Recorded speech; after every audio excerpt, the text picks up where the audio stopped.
you. Thank you. Thank you. Thank you very much. Thank you. Thank you. Thank you. Thank you. Thank you. Thank you. Thank you for being here for my State of the City address and budget presentation. I noticed that you all were having such a good time with each other that the Master of Ceremonies, James Cornelius, kept saying, "Ladies and gentlemen, please take your seats." Kept saying it. You noticed that you were left standing for a little extra long period of time. The MC got back at you, didn't he? I want to thank the Buffalo Police Department Honor Guard, the South Park High School Color Guard, Darcel Blue, who sung the national anthem, Pastor Dwayne Gillison of Mount Olive Baptist Church for our invocation, and the Honorable Betty Calvo Torres for that inspiring message of hope.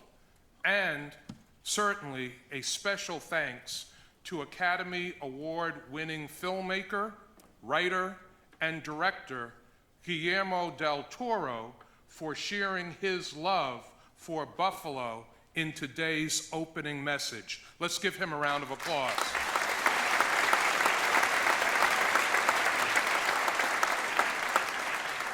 It is an honor to be on stage at Shays 710, where many of Buffalo's best actors perform, including the cast of Once, which opens on this stage tomorrow night.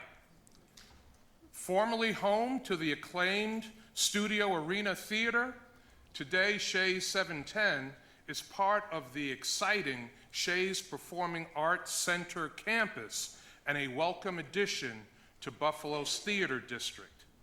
I'm happy to announce that the city will be contributing $500,000 to Shays to help the theater stay a world-class destination.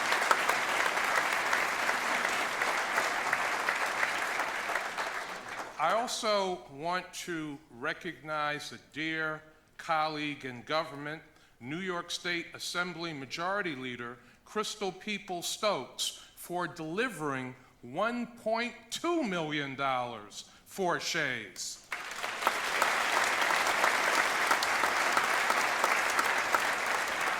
And now, please join me in recognizing former Congressman Brian Higgins, the new Shays President and CEO, for hosting us today and for his long-standing commitment to Buffalo's arts and culture. Let's give him a round of applause.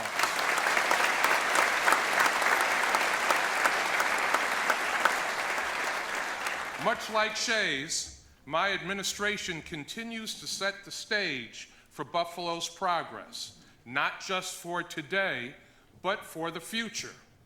We have strategically built for future generations, and I'm proud of the progress we've made together. Consider how far we've come. When I first took office, things in the city were much different than they are now. City finances were in deep trouble. Buffalo was under the control of a state-imposed fiscal control board. Development and job creation faltered. Our waterfront looked completely different. Instead of Harbor Center, we had an undervalued city-owned parking lot. No canal side, no children's museum, no outer harbor.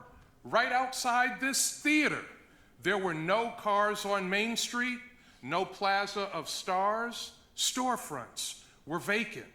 No record-breaking investments in affordable housing, youth, and parks. Our workforce wasn't as inclusive. There was concern about the city's future. Buffalo's African American Heritage Corridor was largely unknown. The Northland Workforce Training Center was just a vision I had for idle industrial land. Minority business incubators like the Exchange at Beverly Gray, or educational supports like Say Yes Buffalo didn't exist. The city was bleeding population. If Buffalo's history has taught us anything, it's that we are strong and resilient. We kept laser focused on making smart, equitable, and strategic public investments in infrastructure, economic development, quality of life, and most importantly, in our people. We did over 8,000 demolitions of abandoned and blighted properties. We created over 5,400 units of affordable housing. We hired the most diverse workforce in the history of the city of Buffalo.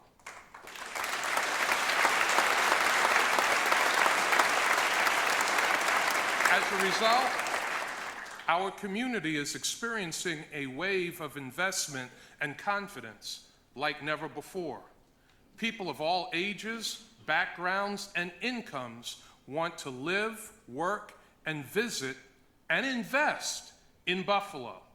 There are new opportunities before us every day, and we are ready to take them on, opportunities like this one. I am proud to announce that my administration has responded to a request for information to bring the Sundance Film Festival to the city of Buffalo.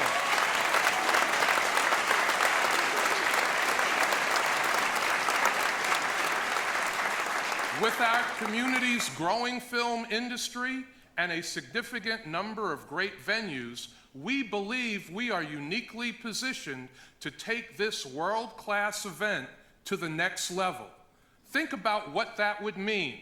Thousands of visitors and filmmakers coming into our community for a 10-day stretch, pumping millions of dollars into our economy by staying in our hotels, eating at our restaurants, and exploring our museums and neighborhoods. I want to thank screenwriter, playwright, producer, and proud Buffalo native Tom Fontana for partnering with me in this effort. Let's give him a round of applause.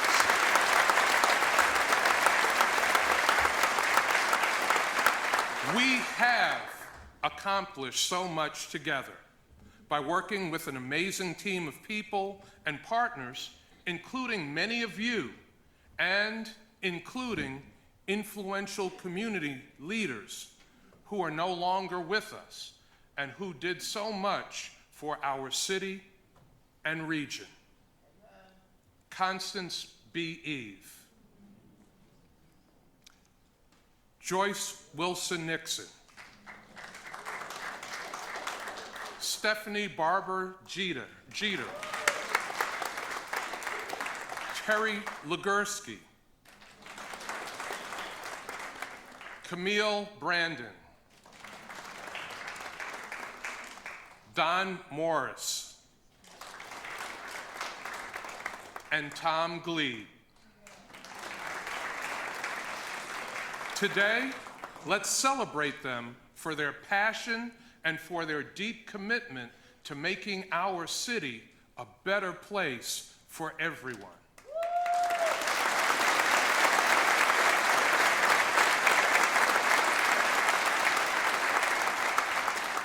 As I stand before you all today, I am proud to say that the state of our city is strong.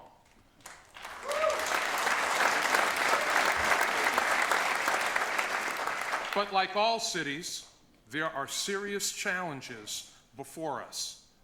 This is a moment to both reflect on what we have accomplished and share my vision of the actions we must take together to set the stage for Buffalo's future. That vision requires making difficult decisions that will enable our government to continue providing high-quality services and protect the progress we have made.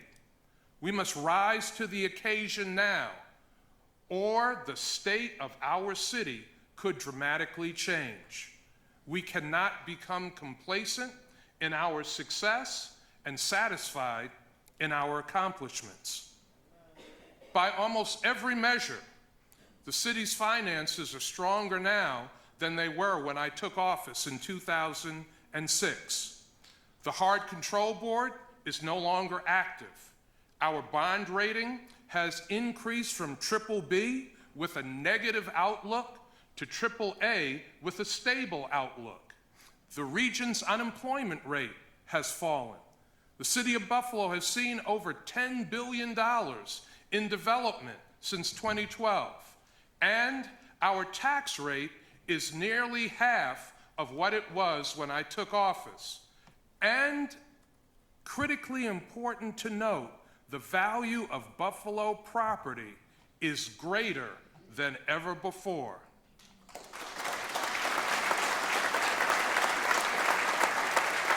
My administration's conservative fiscal policy worked and set the stage for Buffalo's revival.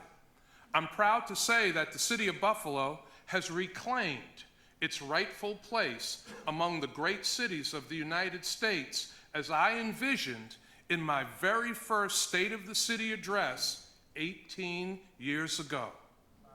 However, in recent years, the entire landscape of our economy has changed. During the COVID-19 pandemic, when many industries were sending workers to the unemployment line, the city of Buffalo did not lay off a single employee and held the line on taxes, ensuring residents had the spending power to sustain themselves.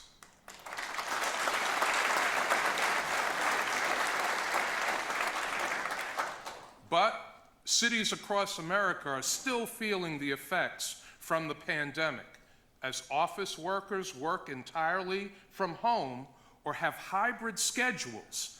Our downtowns are feeling the pressure. Downtown Buffalo must remain the economic and social engine of our city and region. A strong downtown leads to a larger tax base, and a larger tax base leads to vibrant neighborhoods. We need additional revenue to fund essential services.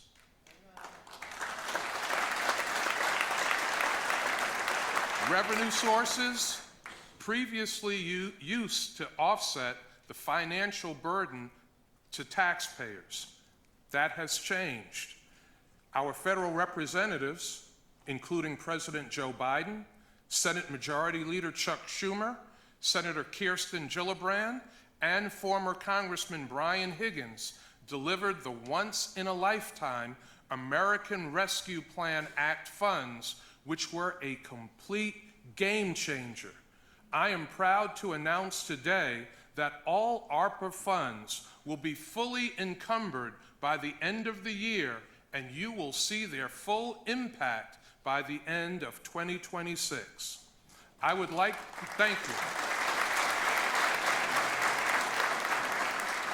I would like to recognize newly elected Congressman Tim Kennedy, who will hopefully, like his predecessor, deliver Buffalo another $331 million from the federal government.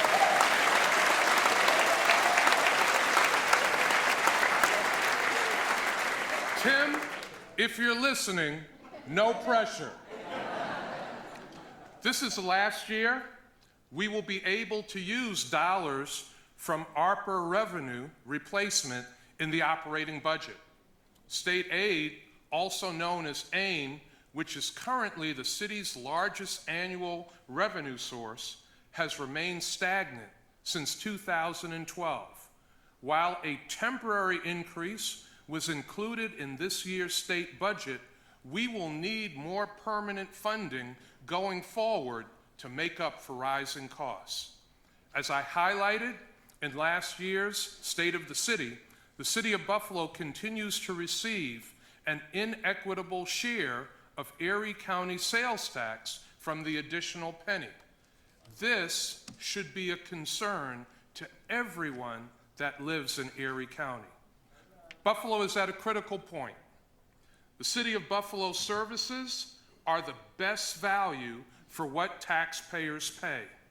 We have identified ways to generate more sustainable revenue to maintain the quality of services our residents have today. Cutting services and failing to invest in our community is something that we cannot afford to do. We would see the gains we have made in our community disappear. This is not a time to cut. We must continue to invest.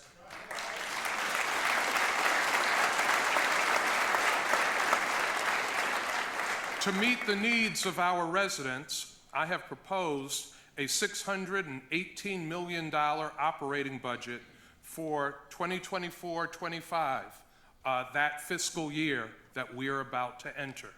This is a 7.1% increase from the last fiscal year. Services cost more today than they used to. We're seeing dramatic increases in our expenses. The price of supplies, vehicles, contractor services, and wages have skyrocketed. Employee benefits like pensions, health insurance, and prescription drugs are also rising. What used to be once-in-a-generation storms happen every year, adding a significant cost to the city budget. We must continue to invest in ourselves. We are increasing our property tax levy by 9% to fund needed services. This means that taxes on a home assessed at $100,000 would rise $78 annually, and a commercial property assessed at $200,000 would rise $464. This would generate approximately $14.3 million in revenue. Additionally, to address the changing global economy and rising costs, we are proposing a user fee increase of $30 on average for residential properties, and $40 on average for commercial properties to make the Garbage Enterprise Fund finally self-sufficient. Buffalo is still one of the most affordable cities. Our residential and commercial property tax rates will remain the lowest in the region and among the lowest in the state. We have built the tax base to fund the cost of city services.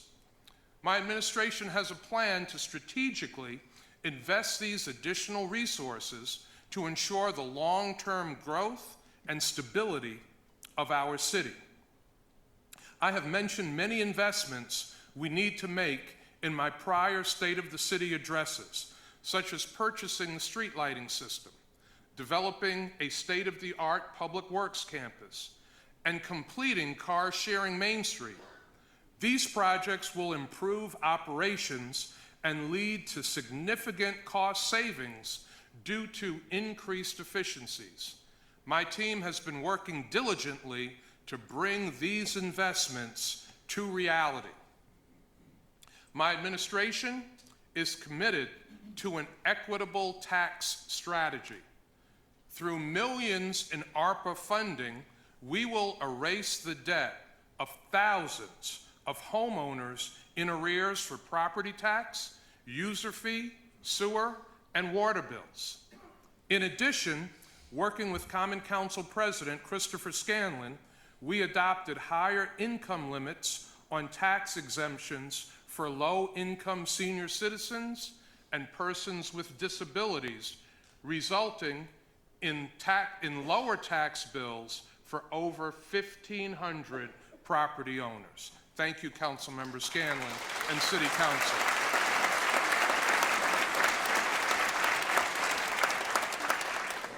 I am again asking New York State to embrace regional financial equity and approve a new hotel bed tax for the city, increase the city's share of the county sales tax, and increase permanent aim next year.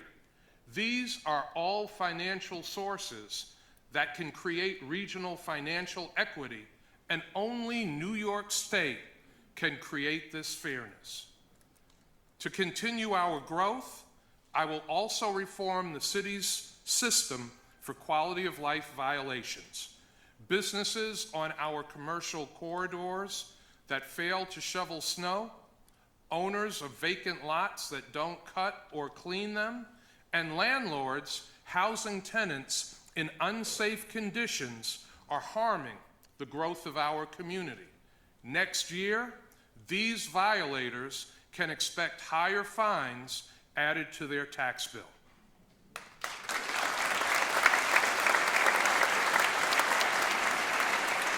As our city continues to grow and change, I am committed to a mobility strategy that meets the needs of a modern urban landscape.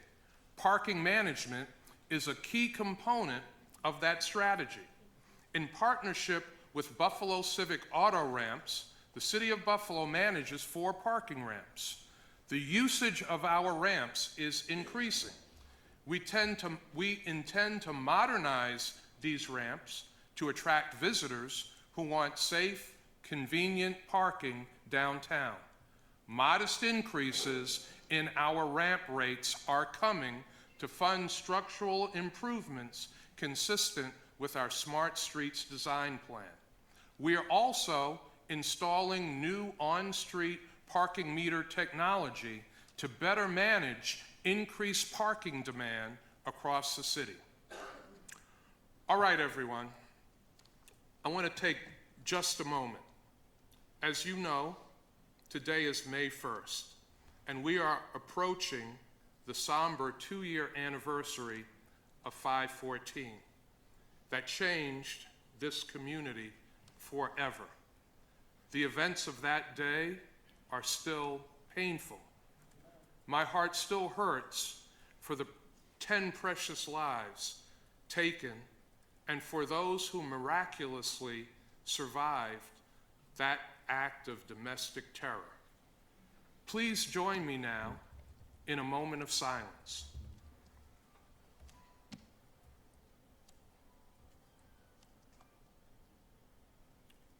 Thank you. As we continue to heal as individuals and as a community, I want to tell you about a new initiative we are unveiling today that will bring us together in a special way to spread messages of hope and remembrance leading up to and after 514. The City of Buffalo is collaborating with the Buffalo Common Council, Buffalo Public Schools, local artists Brendan Bannon and Brendan Watson to create the Blue Flag Initiative sponsored by Roswell Park Comprehensive Cancer Center. To memorialize the victims and the impact of May 14th, that is a day of horror where a racist traveled to Buffalo and took the lives of these precious people, injured 3 others, and traumatized the whole community. This public art project will give our community, thousands in our community, the ability to make their own memorial flags for installation and display at the site of this tragedy. We will have multiple days through the month of May when community members can come out and create their own flag. In addition, I am very proud to announce today that the City of Buffalo is committing $1 million to help build the permanent memorial to the individual whose lives were taken on May 14th, 2022. In the next few weeks, the 514 Memorial Commission established by Governor Kathy Hochul and I, will announce the results of the request for proposals. The Commission has worked collaboratively with so many stakeholders throughout our community to get feedback on how this memorial can be the most impactful. Please join me in acknowledging the Commission Chair, Reverend Mark Blue, and the members of the 514 Memorial Commission who are here with us today. And I'm going to ask them to please stand to be recognized.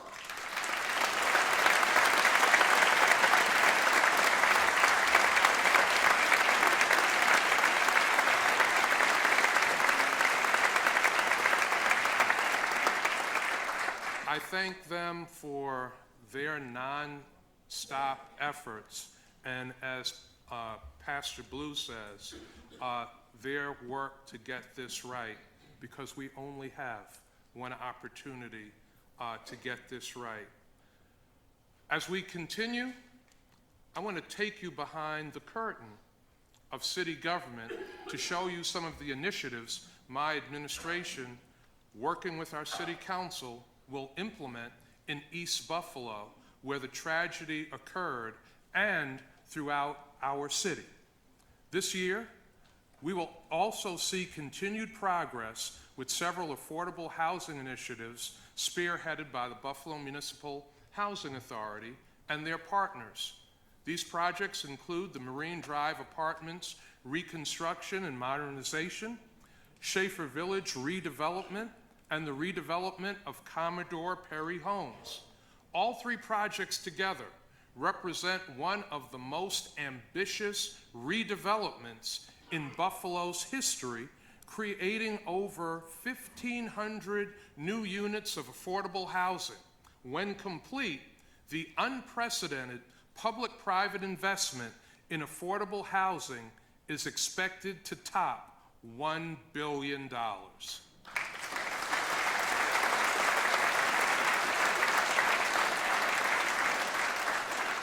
I want to thank Governor Kathy Hochul for her partnership in making these transformative investments in affordable housing. My administration will continue the revitalization of city-owned vacant lots throughout the city. There are approximately 7,000 city-owned vacant lots and about 9,000 privately owned vacant lots in our city. Our new vacant lot reuse strategy will transform city-owned lots into usable areas that benefit the entire community. Some lots have already been identified as infill opportunities. We have contributed $10 million, and County Executive Mark Polenkars has contributed $13.5 million to this effort that will create over 100 brand new affordable homes. Let's give County Executive Polenkars a round of applause.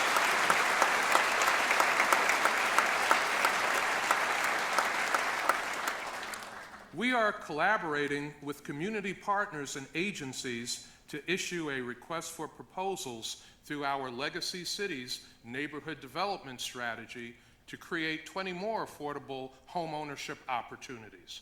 We are currently focused on the Hamlin Park and Maston Park communities, and we will not stop there. There are significant business opportunities that will be created for small developers and Black and other minority developers. The HUD 108 program represents a unique opportunity to revitalize buildings located in the city, serving as a lending tool aimed at facilitating the adaptive reuse, additional new construction, and rehabilitation of existing buildings. In the coming weeks, we will be releasing a request for expressions of interest to attract developers interested in participating in this creative loan program to help restore buildings like the Statler, create residential units and hotel rooms. I want to take this opportunity to thank developer Douglas Jamal for his many investments in our community. Let's give him a round of applause.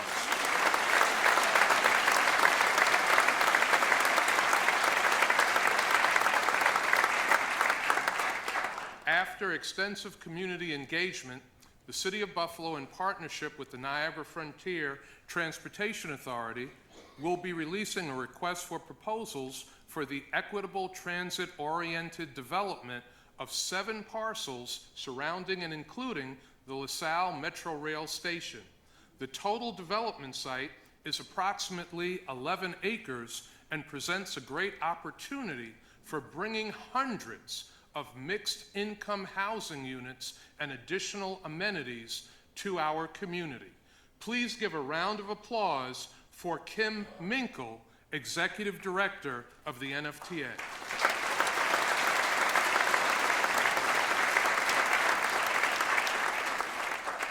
The ongoing effort to redevelop the former CAO site on Humboldt Parkway to support economic mobility and wealth building in East Buffalo remains a strong commitment of my administration. We received a grant from the Cities for Financial Empowerment Fund in partnership with Bloomberg Philanthropies' Greenwood Initiative to create a blueprint for financial empowerment, to create a financial empowerment center that will promote financial stability and advance racial wealth equity. We are working with local residents, the philanthropic community, and local service partners to bring needed local social services to this site. I am proud to have worked with the Common Council to find ways to improve the city's proactive rental inspections program. We are proposing increasing the fee for the city's rental registry and using the funds to hire more inspectors in our most vulnerable neighborhoods. I thank the Common Council for their dedication to finding solutions to address our shared commitment to ensuring safe and healthy housing for all of our residents.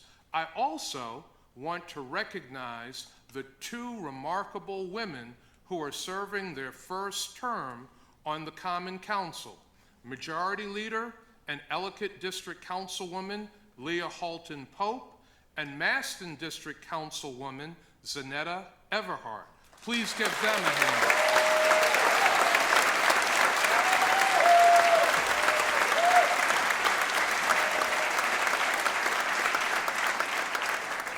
And I'm going to ask them to stand up and take another bow.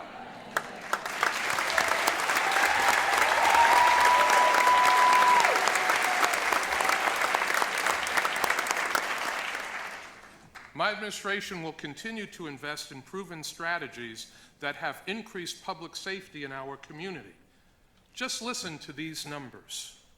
In 2023, Buffalo saw a 28% reduction in shooting incidents, a 32% reduction in shooting victims, a 44% reduction in total homicides, a 58% reduction in shooting homicides.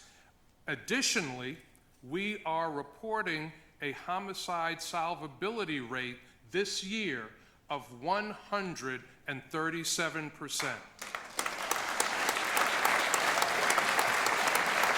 Thank you. I am grateful for the work of the members of the Buffalo Police Department who are making Buffalo a safer city to live, work, and raise a family. Following the Christmas blizzard of 2022, all city departments revised our plan to prepare for the new reality of Buffalo winters. That preparation was put to the test in January. I'm happy to report that we had an incredibly successful snow clearing operation. We faced 2 back-to-back storms. The complexity of the storms required a flexible and adaptive approach from all city departments. We worked collaboratively with all levels of government. And again, I want to thank County Executive Polenkars and Governor Hochul for their partnership. That collaboration allowed us to get resources on the streets as quickly as possible. I also want to recognize the men and women from all city departments who worked around the clock to get the job done. On behalf of our residents, I thank you.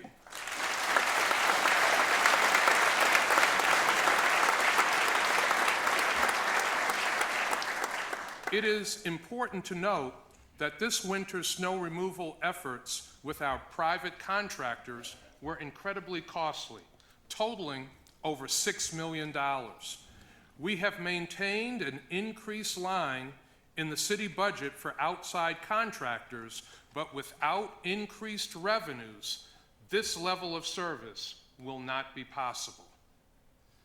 As many municipalities feel the impact of climate change, my administration is prepared and is implementing initiatives through our climate action planning funded by the New York State Department of Environmental Conservation. We are making city services and operations more resilient during extreme weather events, investing in renewable energy, and taking on projects that decrease our greenhouse gas emissions. Using nearly $300,000 from the U.S. Department of Energy, the Delavan Grider Community Center will be the pilot location for a citywide community resilience initiative aimed at providing enhanced support and emergency services to city residents in times of disaster and recovery. Additionally, the Bloomberg Center for Public Innovation selected the city of Buffalo to join over 50 cities from around the world to participate in the I-Team and Innovation Project.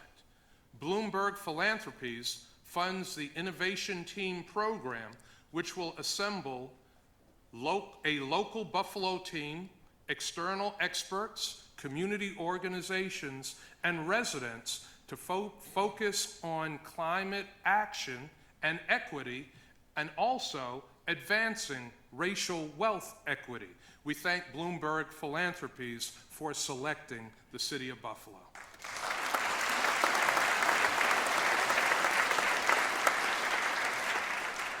We will be implementing a new, robust customer relationship management system for 311.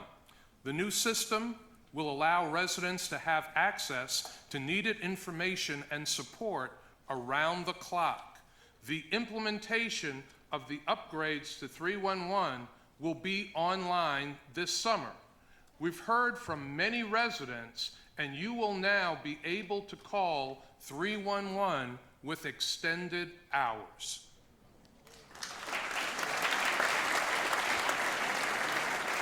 As we continue to work towards enhancing our city's infrastructure and public spaces, I'm excited to share some updates from the Department of Public Works.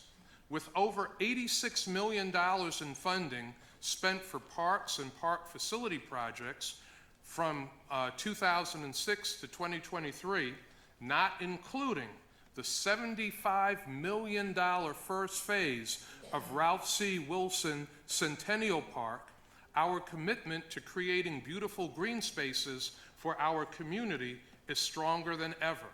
I want to thank the members of the Ralph C. Wilson Jr. Foundation for their investment.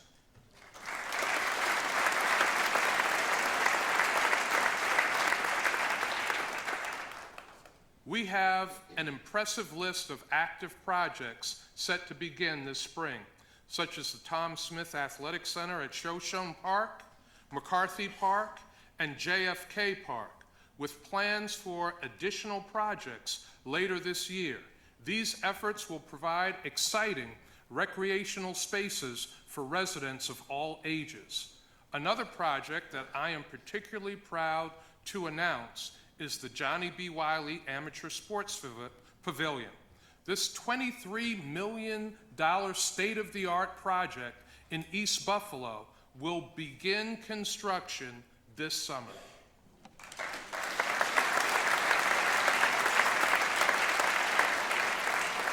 As we look ahead to the upcoming construction seasons, we will see a record number of projects in every section of our city, from streets and sidewalks to water and sewer infrastructure.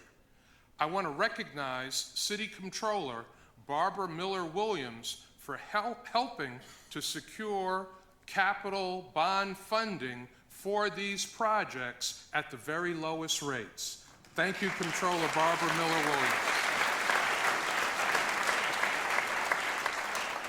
As a city, I'm especially proud of the way we've come together for East Buffalo. We have reimagined neighborhoods and explored new possibilities for the future, a future that continues to draw people in and shuts the door on no one.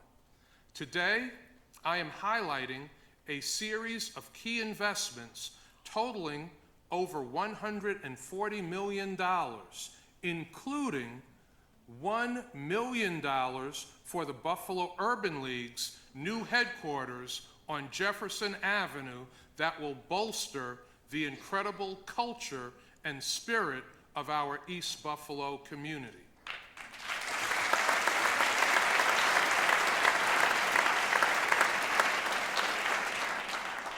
Also, please join me in recognizing the President and CEO of the Buffalo Urban League, Thomas Buford, and the members of their board who are here today who have moved forward this very ambitious project. Let's give them all a round of applause.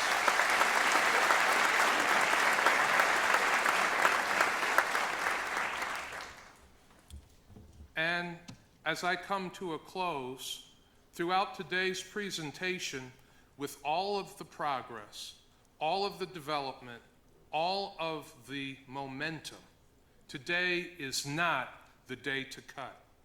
Now is the moment to continue to invest in our people, our neighborhoods, our community, our government, our culture, and our collective vision. We are now approaching the second decade of the transformation of our city. Where we were 2 decades ago seems unimaginable to our young people today.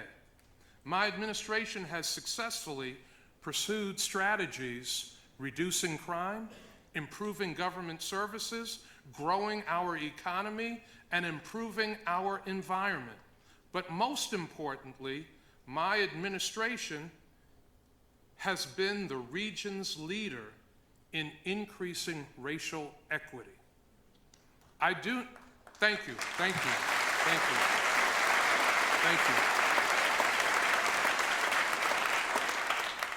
Let me say, I do not easily make the decision to raise taxes. My record shows I am a fiscal conservative. There are hard decisions to be made in this budget. They are necessary to continue the progress and adapt to the challenges created by climate change, inflation, and the shift in how people have chosen to live and work since the pandemic. This budget continues to set the stage for our city's future.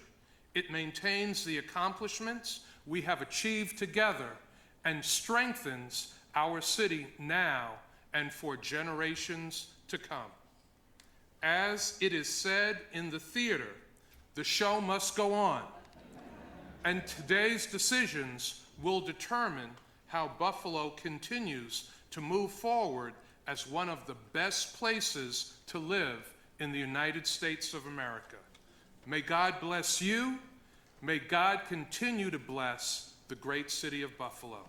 Thank you all very much.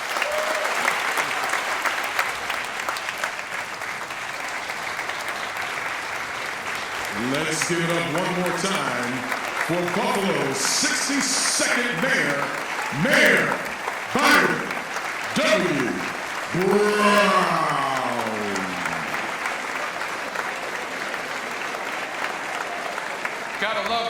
see.